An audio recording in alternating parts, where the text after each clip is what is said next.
이 시간에는 주의 복락의 강물을 마시게 하시리라 라는 제목으로 시편 36장 8절 말씀을 통하여서 하나님의 그 복락의 강물을 마시는 귀한 시간 되시길 예수님의 이름으로 축복합니다.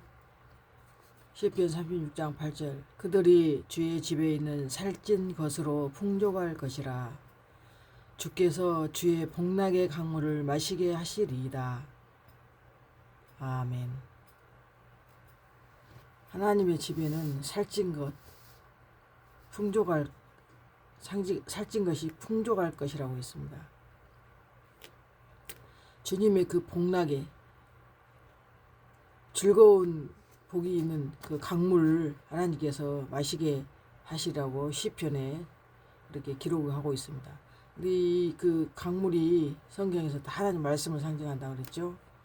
그 성경에는 샘, 시내, 강, 그 우물 막 이런 게 많이 나와요. 네, 그것들이 하나님 말씀을 상징했고, 그 성경 읽을 때 그런 환경에 이렇게 어떤 사건들이 스토리가 다 이렇게 진행될 때 강을 또 우물을 두고 막 그런 사건들이 나오거든요.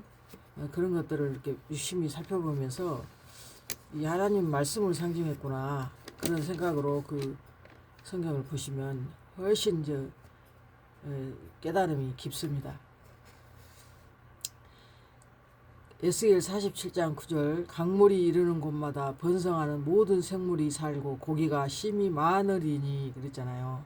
어저께도 잠깐 언급했는데 이 에스겔이 이 성전의 그 환상을 이제 본 거 아니에요. 어떻게 하나님 말씀이 이렇게 나오는지 강물이 되는지를. 근데 그 성전 문지방에서 이렇게 스며든다 그러잖아요. 스며 나온다고. 조금씩 스며 나온다는 건 잘 눈에가 잘 안 보일 정도로 그렇게 하나님 말씀이 성전에서 문지방에서 이렇게 우리 영혼을 살리는 물이 스며 나온다는 거예요.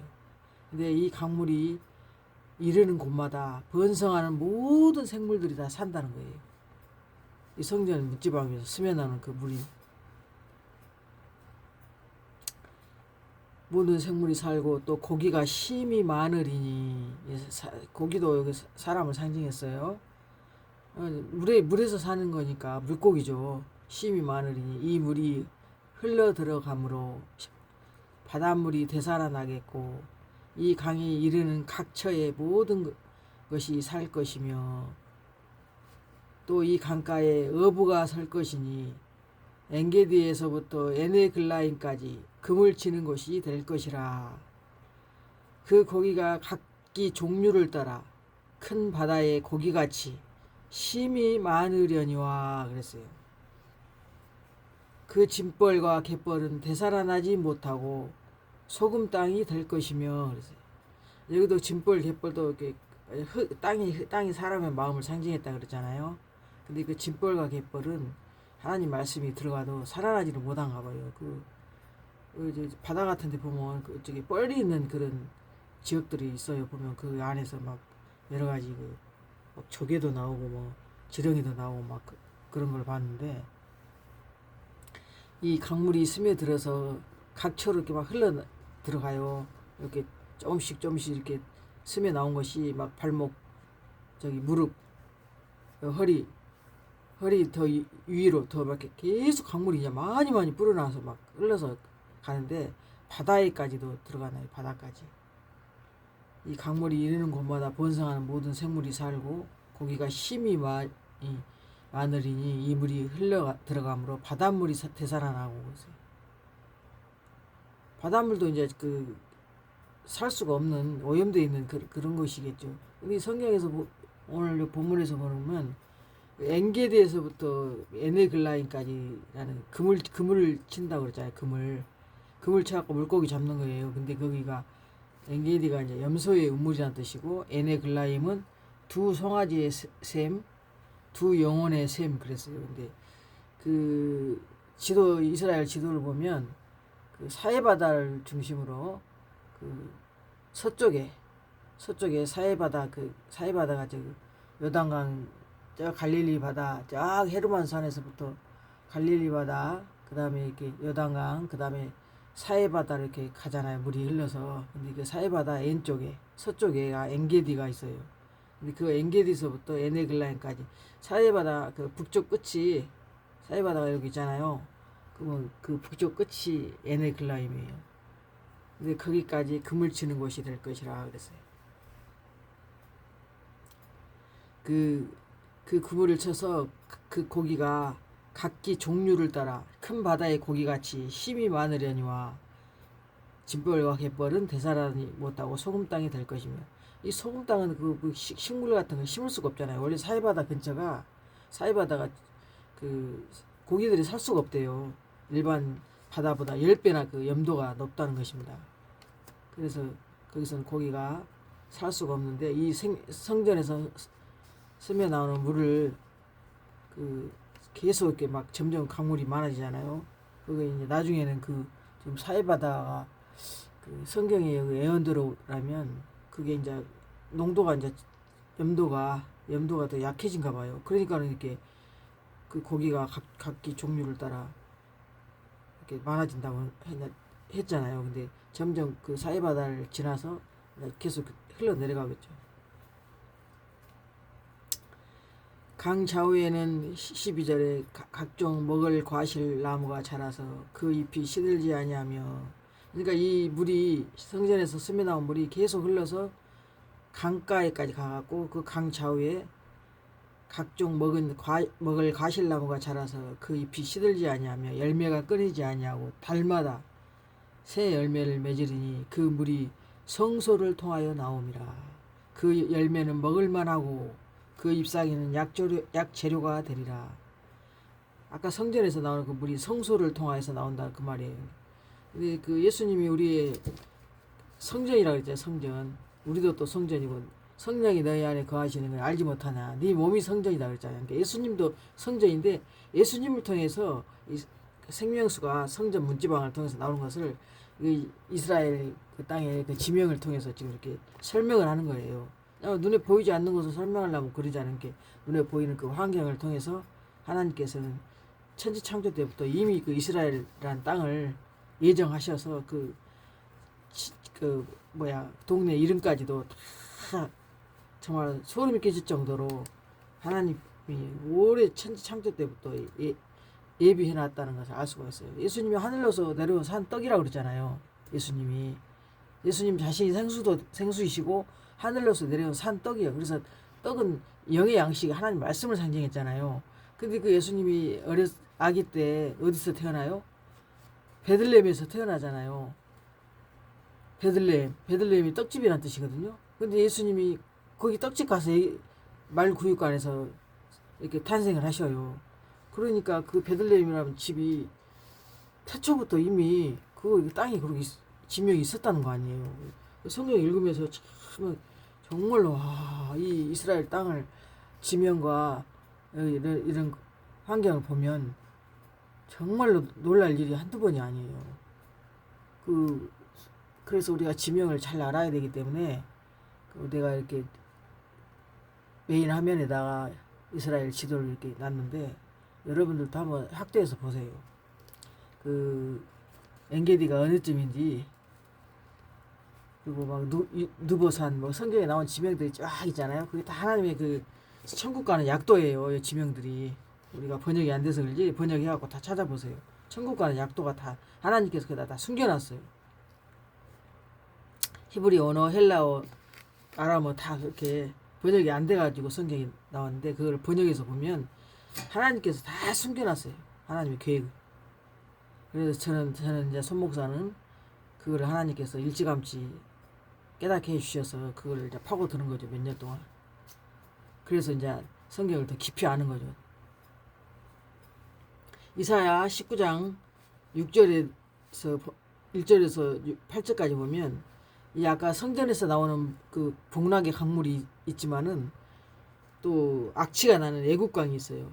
이사야 19장 1절부터 보면 강들에서는 악취가 나겠고 아니 강물에서 냄새 난다는 거예요. 애굽의 강물은 주르들고 마름으로 갈대와 부들이 시들겠으며 나일 가까운 곳 나일 언덕의 초장과 나일강 가까운 곡식밭이 다 말라서 날려가 없어질 것이며 어부들은 탄식하며 나일강에 낚시를 던지는 자마다 슬퍼하며 물 위에 그물을 치는 자는 피곤할 것이며 그 아까 어부들이 저기 하나님께 하나님 성전에서 나오는 그 물에서는 많은 물고기들이 막 힘이 많다고 그랬잖아요. 근데 이 애국강에서는 어부들이 탄식한대.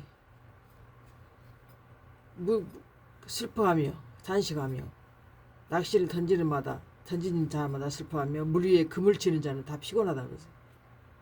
여호와께서 그 가운데 어지러운 마음을 섞으셨으므로 그들이 애굽을 외사에 잘못 가게 함이 취하는 자가 토하면서 비틀거림 같이 하셨으니 애굽에서는 머리나 꼬리며 종려나무 가지나 갈대가 아무 할 일이 없다.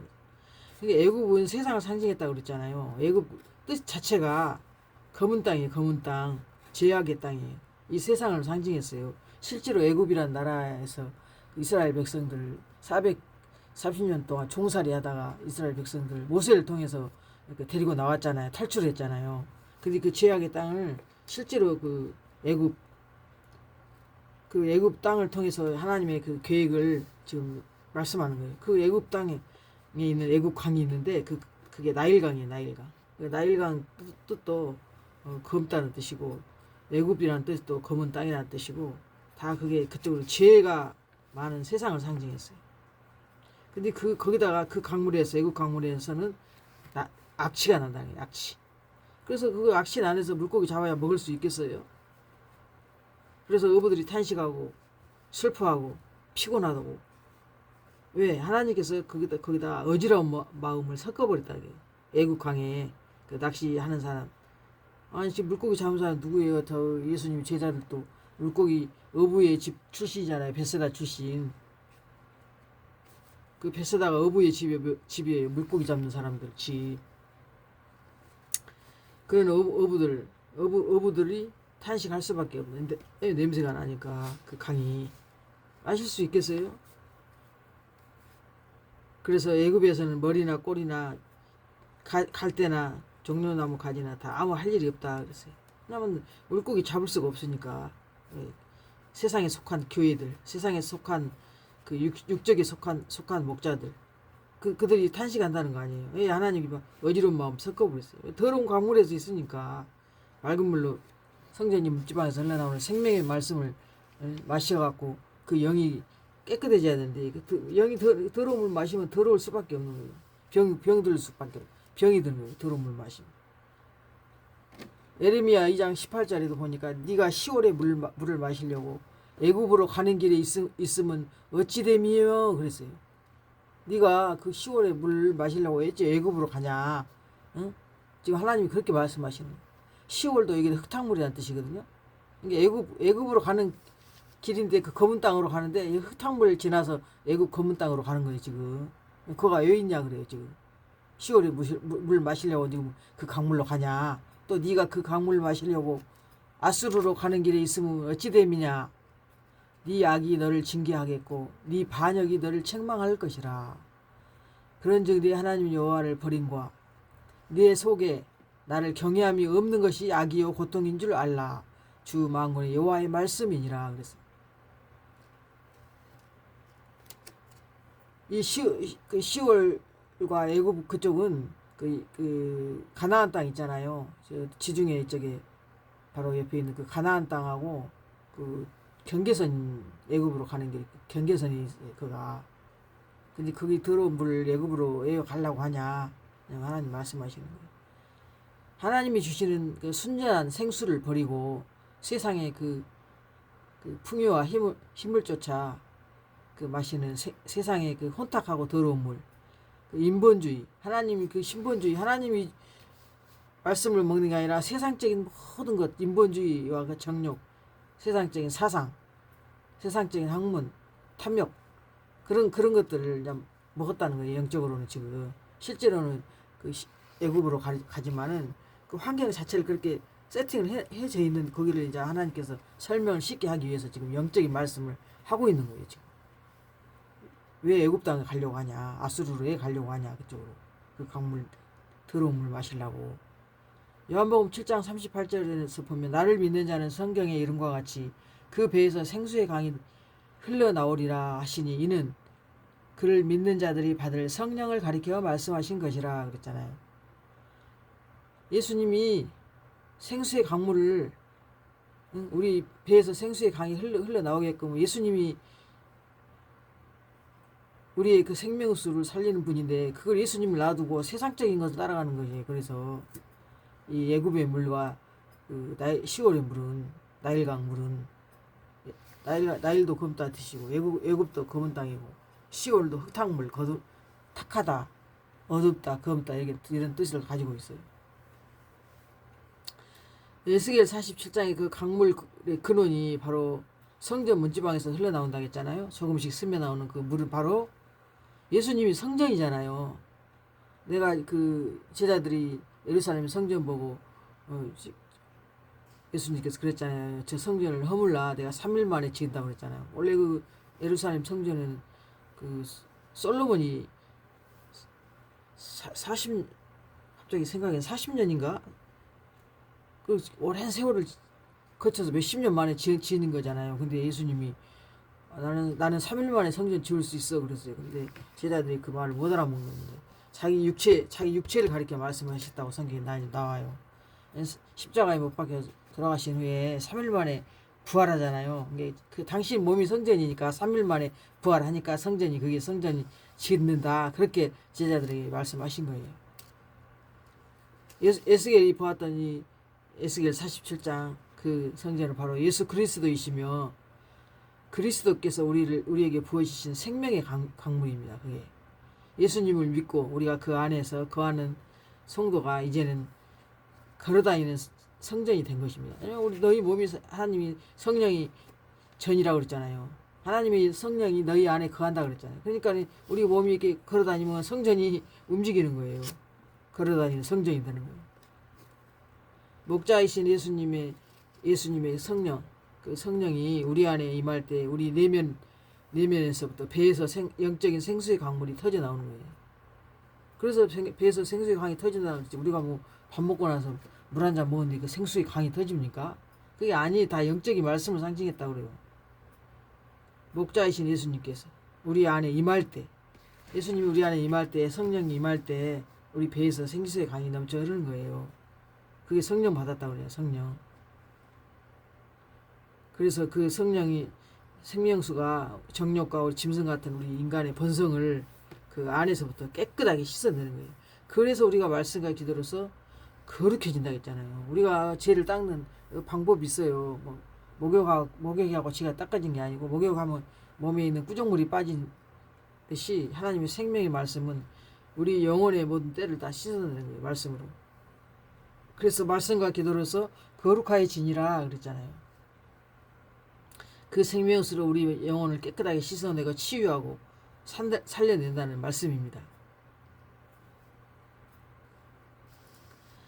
시편 1편 3절에 보니까 그는 시냇가에 심은 나무가 철을 따라 열매를 맺으며 그 잎사귀가 마르지 아니한 같으니 그가 하는 모든 일이 다 형통하리로다. 그러니까 그 강물 시내 물이 막 흐르는 것이 다 이게 말씀을 상징했다 했잖아. 그 시냇가 말씀가에 심어 있는 나무 나무를 또 사람으로 상징했거든요.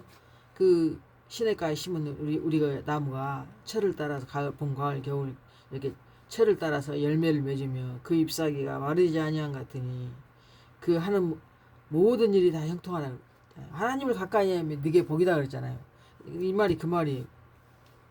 그 시냇가에 심으냐 예수님 안에 심겨진 우리 나무는 우리 사람은 물이 막 넉넉하니까 철을 따라서 계절마다 열매를 맺는다는 거예요. 잎사귀가 그냥 마르지 않고 철을 따라 열매를 맺으며 그래서 그가 하는 모든 일이 다 잘 된다는 거예요. 형통하리. 예수님께 붙어 있으면 모든 일이 잘 된다는 거예요. 하나님께 가까이 하면 되게 복이라 했잖아요. 하나님을 찾을 때 형통하였더라 그랬어요. 근데 그 잠언 10장에 보면 10절에 보니까 의인의 입이 바로 생명샘이라 그랬어요. 실제로 그 예수님의 입에서 나오는 그 말씀이 배에서 생수의 강이 된다 그랬잖아요. 마찬가지로 의인의 입이 바로 생명샘이다. 악인의 입은 독을 머금었다. 성전 문지방에서 그 흘러나오는 예수 그리스도 그 주님, 그 주님 안에서 생수를 마실 때 우리 영이 살아나고 그 사람의 그 입에서 나오는 말씀을 지금 선포하는 자체가 이 생명수거든요. 그래서 이 죽은 영혼들이 이 생명수의 말씀을 듣고 잠자는 영혼들이 살려나고 죽은 영혼들이 살아나고 그 입이 샘이기 때문에 이 하나님 말씀이 내 안에 있으니까 이 생명의 샘이 되어서 선포를 하는 거예요. 그럼 그 말씀을 듣고 믿음은 들으면서 난다 했잖아요. 하나님 말씀을 듣고 믿음이 생기는 거예요. 그래서 그도 하나님 말씀을 시냇가에서 하나님 말씀 가운데 계속 옆에 있으니까 그 영혼이 잘 되고 범사가 잘 되고 다 형통하는 거예요. 성전 문지방에서 나온 생수를 마시고 영이 살아나고 그 사람의 입이 많은 사람을 살리는 거예요. 그 말씀을 선포함으로 말미암아 죽은 영혼들이 살아나고 잠자는 영혼들 살아나는 그 말씀입니다. 그러나 시올의 물, 애굽물, 그 탁한 물, 악취가 나는 물은 세상의 그 뱀의 소리라고 그랬잖아요. 뱀의 소리. 뱀이 세상을 애굽을 뱀의 소리라고 그랬거든요. 세상의 소리. 그게 바로 악인의 입이라고 그랬어요. 악인의 입. 악인의 입이 되어서 영혼을 죽이는 독을 뿜어내는 흙탕물 먹이는 그게 저주의 셈이 되는 것입니다. 그래서 악인의 입은 독을 머금었다 그랬잖아요. 의인의 입은 생명샘이라도 악인의 입은 독을 머금었느니라. 그래서 그 뱀의 소리는 이 메시지가 굉장히 그래서 중요해요. 우리가 말씀을 정말로 목자들마다 다 틀리잖아요. 지혜의 말씀까지 받은 목자가 있고 지식의 말씀까지 받은 목자가 있고 그 은사가 있잖아요. 고린도전서 12장에 그 은사가 병 고치는 은사도 있고 예언의 은사, 방언 은사 막 능력 행함의 은사 많이 있는데 거기 말씀의 지혜의 은사도 있고 말씀의 지식의 은사도 있어요. 근데 그 잠언서에 보니까 명철 이 말씀의 지혜의 은사와 말씀의 지식의 은사를 받은 것을 가지고 이 성경을 이제 찾는 거예요. 하나님께서 숨겨놓은 이 생명의 능력의 말씀을 그 찾는 게 그게 명철이거든요. 그 명철이 그 말했잖아요. 이 앞번 시간에 총명한 자를 명철한 자라고. 눈이 밝고 귀가 밝은 자가 영적으로 명철한 자라고요. 그래서 거룩하신 자를 아는 것이 명철이니라 그렇게 나와요. 성경에. 하나님을 알아요. 왜냐하면 눈이 열렸기 때문에 귀가 열렸기 때문에 지혜와 지식의 은사를 다 받은 사람이 명철의 말씀까지 갈 수가 있는 거예요. 이 하나님의 말씀의 깊은 뜻을 다 알 수가 있는 거예요. 그래서 목자들마다 다 틀려요. 어떤 사람은 지혜의 말씀까지밖에 못 가갖고 지혜의 말씀만 증거하는 사람이 있고 또 성경을 지식의 말씀까지 전해서 잘 또 가르치는 사람이 있는데 그 안에 내포하고 있는 그 하나님 그 영적인 감추는 거는 또 거기 그 단계까지 못 올라가는 거죠. 그래서 성부, 성자, 성령 하나님이 지혜는 성부 하나님을 상징했고 지식은 예수 그리스도 성자 하나님을 상징했고 명철은 삼위일체 중에서 성령 하나님을 상징했어요. 그래서 이게 지혜, 지식, 명철의 말씀을 다 깨달아야 돼요. 그래야 이 성경을 알 수가 있는 거예요. 아 이거는 나무는 뭘 상징했고 응? 여기 샘이 무엇인가를 알 수가 있는 거고 여기 의인의 입이 생명샘이라고 있잖아요. 우리는 눈에 보이는 그 밖에서 그 샘물 있잖아요. 샘 파가지고 우리 샘물 마시잖아요. 우물을 파가지고 우리는 지금은 이제 수도로 나오지만 옛날에는 샘이 다 있었어요. 샘을 이렇게 나오면 파서 이렇게 땅에서 물이 이렇게 스며 나와고 그 물을 마시고 살았잖아요.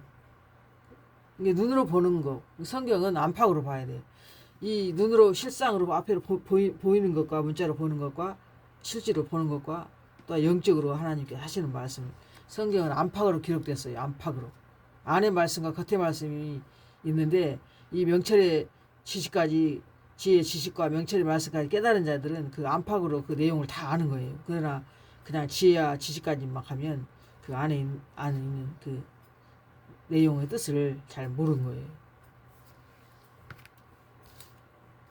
저와 여러분은 그 시올의 물, 애굽의 물, 악취가 나는 그런 물을 마시는 자가 아니라 성전 문지방에서 흘러나오는 그 생명수를 마시고 우리가 배에서 생수의 강이 넘쳐 흘려서 많은 영혼들을 죽어가는 영혼들을, 죽은 영혼들을 살리고 잠자는 영혼들을 살려내는 의인의 셈이 되시길 예수님의 이름으로 축복합니다. 아멘.